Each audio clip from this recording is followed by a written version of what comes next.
Nintendo finally gave us an update to the Nintendo Switch 2 that we've been waiting on them to confirm. Backwards compatibility is officially confirmed for the successor to the Nintendo Switch. You will be able to play your Switch 1 games on Switch 2. But more than that, after reading through the entirety of Nintendo President Shuntaro Furukawa's 59 slides presentation, I came away with 10 huge takeaways for the Nintendo Switch and Nintendo Switch 2. The future for Nintendo and their next system is becoming clearer, and the future is looking amazing. So let's talk about that and more. Nintendo just gave the financial results from their most recent quarter, and we got some pretty cool information and numbers from that. The Switch is sitting at 146 mil right now. The Zelda Echoes of Wisdom sold 2.58 million in just 5 days. The Thousand Year Door is almost at 2 million and has outsold the GameCube original. And while sure, some numbers may be down coming off of a previous year where we had games like Tears of the Kingdom and Mario Wonder, in my opinion, for the most part, it's a pretty good financial result, especially for a system in its 8th year. But the really good, the really cool, the really juicy information came from Furukawa's presentation the following day. And from that presentation, I came away with 10 huge takeaways that have me really excited for the future of the Nintendo Switch and Nintendo Switch 2. So let's talk about it. What's up, everyone? This is Justin, and welcome to Just Keep Playing.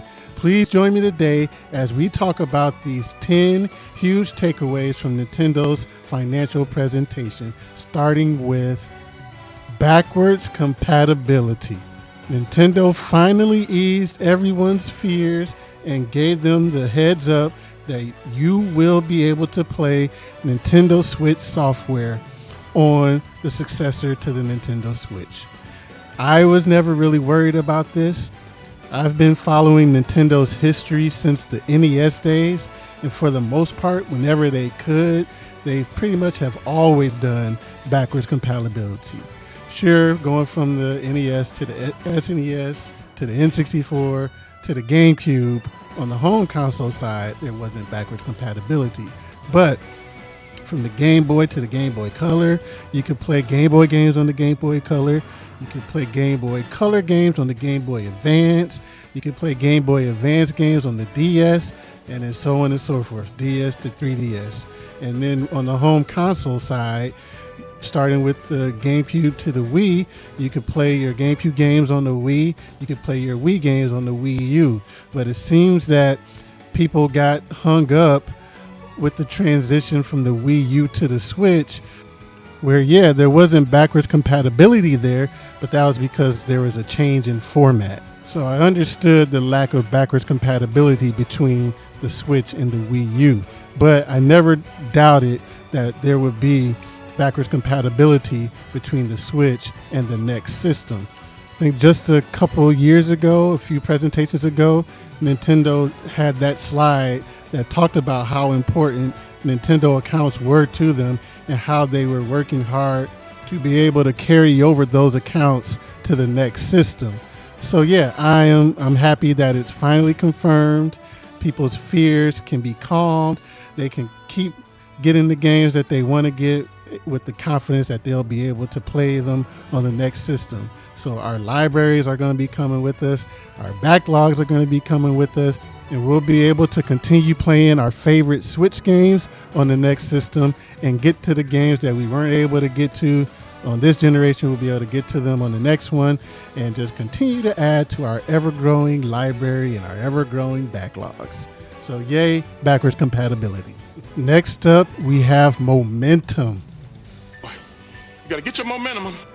Nintendo is very aware of their inconsistent history of having one super successful generation and trying to maintain that success in the following generation, but not being able to always maintain that. And sure, there have been a lot of various factors and reasons why going from one generation to the next.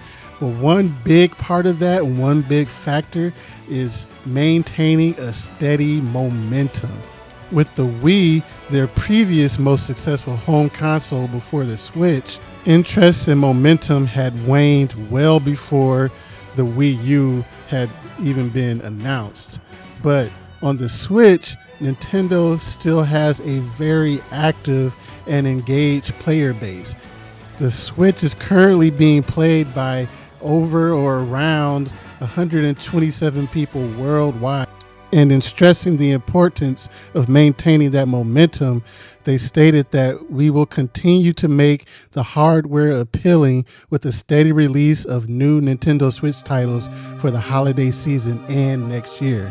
Moving away from the traditional dedicated video game platform business cycles we saw in the past, we intend to maintain the momentum of our business by continuing to engage many people with Nintendo Switch. And we have seen that wholeheartedly this year, and we can see it already looking into next year. In my opinion, this has been the best transition to a new platform that Nintendo has ever had. This year alone, it looked like it was starting off kind of slow, where we just had nothing but ports and remakes and maybe a small new game here and there. But towards the end of this year now, things have really picked up, where we got a brand new top-down Zelda, a brand new Mario Party that just might be the best one yet, and then Mario and Luigi Brothership just came out. Those are three pretty good, really good games to keep a player base engaged. And then the third-party support has been pretty good as well this year. There's the Dragon Quest 3 HD 2D remake coming out next week, and there have just been a lot of pretty good third-party games this year with your Unicorn Overlord, Shin Megami Tensei 5 Vengeance, Prince of Persia.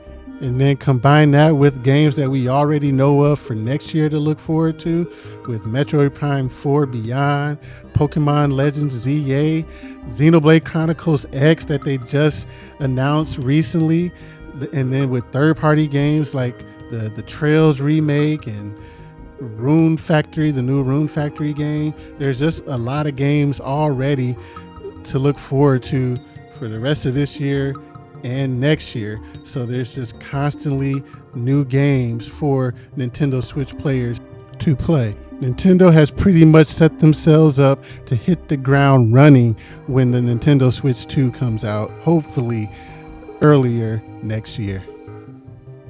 A big reason for being able to maintain that momentum is this next point of the merging of two platforms together, taking the home console and the handheld console, putting them together and giving us the hybrid was probably the biggest key, one of the biggest keys to success for Nintendo with the Switch. Merging the two platforms together allowed them to integrate their software development teams, which led to no more major gaps in between their releases. And when you look at this picture here, that is an insane level of output from one publisher on one platform.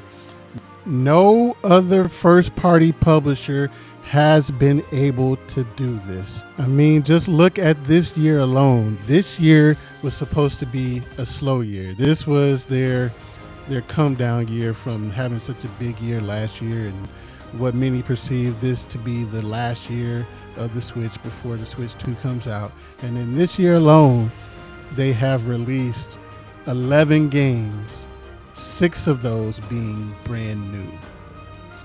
That is a level of output that we haven't seen from any other first-party publisher, and we may not see again. With the Switch, we got used to seeing at least around one new game or just one game from Nintendo a month.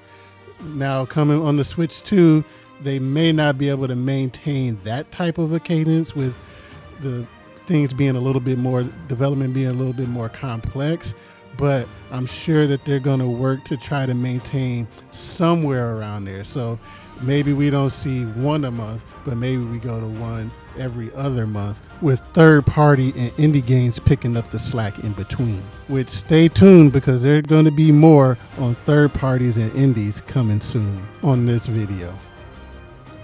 But before we get to the third parties, I want to talk about Nintendo Switch Online. In addition to confirming backwards compatibility with Nintendo Switch 1 to the next system, they also confirmed that Nintendo Switch Online will carry over to the next platform, which that in and of itself was a very welcomed update. All of the classic games that we already have available on Nintendo Switch Online, whether it be for the N64, the SNES, the Game Boy Advance, and all of the other ones, those should be on this next system from day one. Hopefully, day one. So that's already nice to know that we won't have to start all the way over with the drip feed again. With first we get a Zelda, Metroid, Mario, and then we wait for months till we get the next update. They already can hit the ground running with the really good library already of classic games, and just continue to build onto that. Hopefully with some new systems, like maybe DS, maybe 3DS, maybe GameCube or Wii. The 99 games should continue on, so Tetris 99 and F-Zero 99 should come on over and continue to help maintain that value of NSO. And we've seen recently already within this past week, in the last couple weeks, of how much Nintendo has been pushing NSO. Whether it's with like Mario Party, you buy Mario Party and you get 3 months of Nintendo Switch Online, or just recently with the Xenoblade Chronicles X, you buy the digital version, you get 14 days of Nintendo Switch Online. And the added bonus now of being able to access Nintendo Music by having a Nintendo Switch Online account. They've been doing a lot to push Nintendo Switch Online and to try to grow that platform. Right now, it's sitting at 34 million, and we know that they just want to have that number continue to grow. I think last year it was at 38 million, so it lost quite a few million over this last quarter, and so they've been pushing that hard recently. And at this point, I feel like they're kind of treating NSO as their second platform, as their other platform. Where before, we would have the Wii, the DS, the GameCube, the Game Boy Advance. Now we have Switch and NSO. So we can look forward to them continuing to find ways to add value to this service and this platform. All right, let's talk about what's going on with Nintendo and these third-party and indie developers. A lot has been said about Nintendo and their relationship with third-party companies. Ever since they lost a ton of third-party support back in the N64 days, they've been struggling to recapture those relationships ever since. Third-party support on the GameCube, it was okay, but the GameCube still missed out on a lot of games that the other systems got. Third-party support on the Wii was okay. They got some Wii-specific version of games like Call of Duty and Madden, and then things seemed like they were going to start off okay to strong on the Wii U, but they immediately lost all the support that they were supposed to have received from third-party companies. On the handheld side of things, they got pretty good support on the handheld side, but it was always seen as maybe like secondary to what was going on the home consoles. But with the Switch, third-party support has been the best that it has ever been in a very long time. And I'm glad that they highlighted the third parties in this presentation, because to me, it indicates that they realize that third parties and the indies were a big part of the Switch's success, and that will continue on with the Switch 2. They went on to point out that with the Nintendo Switch, they made significant improvements in the development environment and support for game developers, initiatives that provide an environment that makes it easier for creators to develop games for Nintendo Switch. And those relationships are stronger than ever. Third-party games are actually selling well on the Nintendo Switch. It's not uncommon to see a variety of third-party games on the top 30 charts on the eShop. You've got third-party games that are selling millions or multiple millions on the Nintendo Switch. So there is a healthy appetite amongst Switch players for games that aren't just from Nintendo, but from third-party publishers as well. And they went on to say that relationships are stronger than ever, and some they just got to know for the first time through the Switch. And then they show this slide here. And on this slide, we see names like you got your Atlas, you got Bandai Namco, Capcom, Nippon Columbia, Psy Games, Devolver Digital, Electronic Arts, Epic Games, Falcom, From Software. The list goes on and on and on. From this list, we can infer that many of these developers, many of these publishers should already have a Nintendo Switch 2 development kit. So they are probably already working hard on games for the next system right now. There's rumors of games from Atlas where we should see the Metaphor Refantasio, the Persona 3 Reload on the Nintendo Switch 2. Capcom, there's rumors of Monster Hunter Wilds coming onto the next system, and hopefully maybe they'll take those cloud versions of the Resident Evil games that we got on the Switch and actually give us a native version on the next system. You got From Software there. Maybe we'll get to see the Elden Ring on the Switch. You got EA. They've seen success with the FIFA, now the FC game, so maybe they'll finally actually put Madden on a Nintendo system again. Will it be good? We don't know, but it'll be cool to actually have it on the platform. You've got Square Enix. They've been talking about how they haven't been happy with the results that they've seen from Final Fantasy 16 and Final Fantasy 7 Rebirth. So maybe we'll get versions of those to help them get to where they are actually happy with the results from those games. Or maybe we'll get from the ground up Final Fantasy on the next system.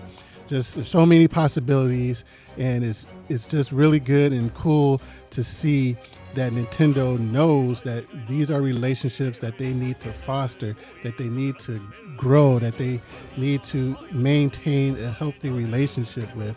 And so with the more complex development that they're going to be facing on the first party side, well, if there are some gaps between first party releases, now we can have a steady cadence of third party games, and not just ports from the previous generation, but current generation games. Next up, will the Switch 2 concept move into being more like an iPhone when it comes to updates? Nintendo repeated this phrase a few times in their presentation, where they said breaking away from the traditional cycle of dedicated game platforms. So what did they mean by that? Throughout the Switch generation, we've seen them embrace that handheld side of things, where we got those hardware refreshes, where we got like the Switch Lite, the Switch OLED. But moving forward, how will they continue to update with the next system? I thought that from the very beginning with the Switch, Nintendo found their iPhone, if you will, where the Switch is their de facto new standard platform, and that they will just continue to iterate on that going forward as long as it continues to be the hot product that it is. The Switch is just such a good concept and such a good lifestyle concept that it fits into the lifestyle now of players, where you have that option of, if you just want to play your game at home connected to a TV, you can do that. But if for whatever reason you don't want to just be tethered to the TV, now you can take that system, continue to play, sitting on your couch while watching TV, but also playing your games. You can be lying in bed playing your games. You can be at work on a break. You could be on the plane. You can be on a trip somewhere else, but you can still have your games with you. It just fits the more modern lifestyle, and I don't see them dropping that anytime soon. As long as it continues to sell well like it is, I see them holding on to it. So breaking away from the traditional cycle of dedicated game platforms, where we've already seen currently with the Switch how long its life cycle has been going. It's in its 8th year now. But now with going into the next system, how will they continue to prolong its life? Well, maybe they just start to take a more iterative approach, as it's rumored to be with the next system, where it just will be make it a little bit more powerful than the previous one, continue to just upgrade the insides and keep that form factor, but maybe a little bit make it more comfortable, make the screen better, just continue to upgrade it in that respect, and just keep moving forward. And if they keep doing that, I don't see them ever having another bust of a system again. Next up, we're going to talk about the growth of series on the Switch. Much has already been said about how much games like the Zelda series has grown, where now with just Tears of the Kingdom and Breath of the Wild, it has pretty much outsold the entirety of the Zelda franchise prior to that. With Mario Odyssey, we have the best-selling 3D Mario game of all time. Pokemon, that is just on a whole nother level, where they've sold more Pokemon games than any. But the ones that I want to focus on here are on this slide, where we see Pikmin, Kirby, Metroid, and Xenoblade Chronicles. This slide made me really happy to go over this one, where they talked about the growth of these series. One, because focusing on these 4 just lets you know that we will be seeing more from these series on the following system. That we will see not just another Kirby side-scrolling game, but we'll get another big Kirby 3D platformer like we got with Kirby and the Forgotten Land. We won't have to wait another 10 years for the next Pikmin game. They recognize the importance of Metroid and Xenoblade Chronicles. With Metroid Dread, we got the best-selling Metroid game of all time, so you already know that they got Mercury Steam working on the brand new 2D Metroid game, and just how big of a deal Metroid Prime 4 is to them, which is why they gave Retro Studios the time that they gave them to make it an awesome game. And here's to hoping that we see it reach breakout status on the Switch and the Switch 2. Xenoblade Chronicles is my favorite RPG series, so just seeing them highlighted lets you know that they know that Monolith Soft, they are the MVP of the Switch generation, and Xenoblade Chronicles is one of the best RPG series going today, and they are focusing on a new one for the next system, and it's gonna be an awesome game. So I love seeing them focus on that, letting you know that Nintendo is more than just Mario, Zelda, Pokemon, Animal Crossing. They got these other 4 and more that are just as important. And you can even add Fire Emblem onto this list. With Fire Emblem 3 Houses, that one by itself sold around 4.5 million or so. And then Fire Emblem Engage, which is more kind of like an anniversary one that just easily sold over 1 million. So it's awesome to see these series healthy and Nintendo focusing on them and showing how much they value them. And here's also to hoping that we can see this growth for other series on the Switch and on the Switch 2 with franchises like Star Fox, Donkey Kong, Kid Icarus. Let's get those growing and just have the healthiest roster of franchises and games that we've ever seen from Nintendo in their history. And for the next point, in an era where you have Microsoft just buying up everything, Sony buying up companies and then dropping them, it's nice to see where Nintendo has their focus on growing from within. Yes, they're not against acquiring another developer or company, but their priority is on growing from the inside. They said here, while we do not rule out the possibility of further mergers and acquisitions, our priority is to organically expand the organization so that new staff members are able to fully learn and understand our creative culture. And I think that's just such an important point to focus on. We've seen it with some of the games that have come from these acquisitions where they've just been they've been okay. Some have been good. Some have been okay. Some have been outright just disastrous flops with what happened with Concord. And they spent all these hundreds of $millions on this studio and on these games just for it to fail, and then to end up dropping the studio. And now that studio no longer exists, and those people have to find new jobs. Where now, if you go this way, where you grow from the inside and people that understand the way that you do things, it's just overall better for a healthy development environment. And it's been a big reason why Nintendo's transition from their old guard of developers to this new generation, to this new guard, has been so seamless. Back in the day, thinking of a Nintendo without a Shigeru Miyamoto, that was like terrifying and scary. Or thinking about Zelda without Aonuma. But now seeing this new generation and these next upcoming developers and how they've been making just awesome games, we know that the future of these series, these games, and Nintendo is in good hands. And that comes from doing things organically and not just buying your way to great games. Speaking of games, this next point, throughout the Switch generation and continuing on with the Switch 2, Nintendo is more than just a video game company. They are an entertainment and lifestyle company. They made this point here where they said, we will continue to build long-term relationships with each of our consumers, and through entertainment offerings that are uniquely Nintendo, strive to bring smiles to as many people as possible. And we've seen that with, you have the Mario movie, and they have the sequel to that coming out. We have the live action Zelda movie.